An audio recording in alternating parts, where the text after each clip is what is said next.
Patrimoine. Salut sur vous. En quête de patrimoine, découvrons notre histoire. La vie des saints. 12 octobre, nous fêtons Sainte Benoîte. Benoîte, née à Rome de famille sénatoriale, embrassa de bonne heure le christianisme. Ayant gagné à Jésus-Christ 12 autres jeunes filles, elle les prit dans sa maison et mena avec elle la vie religieuse. On parlait beaucoup alors de la découverte des corps de saint Quentin et de ses compagnons et des prodiges qui s'opéraient à leur tombeau.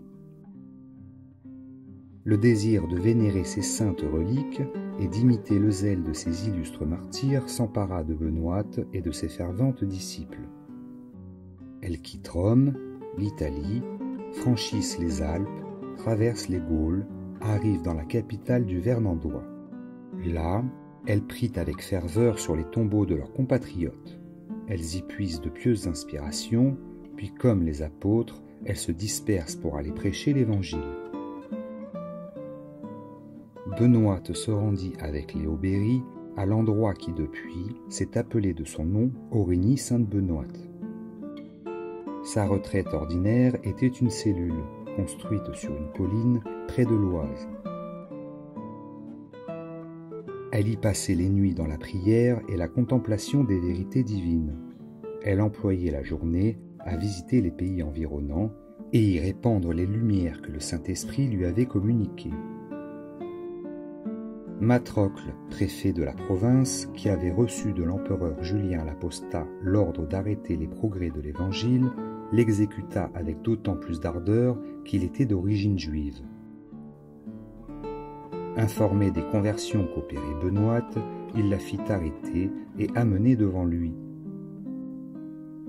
N'ayant pu par aucun artifice ébranler sa constance, il la condamna à une sanglante flagellation.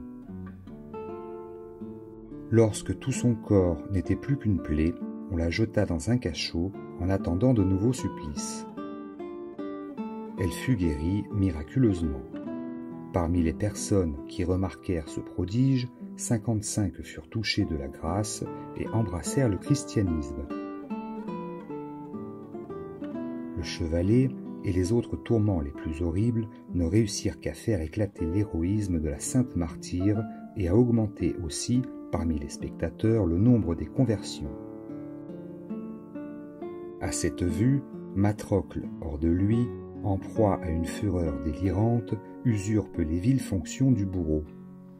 Il saisit dans les mains de celui-ci la hache fatale et abat la tête de Benoîte, 8 octobre 362.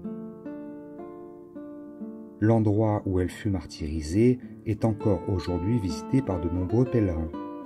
Son corps, découvert 300 ans après sa mort, fut porté à Aurigny dans une église de chanoines réguliers qui devint une célèbre abbaye de bénédictins, détruite en 1793.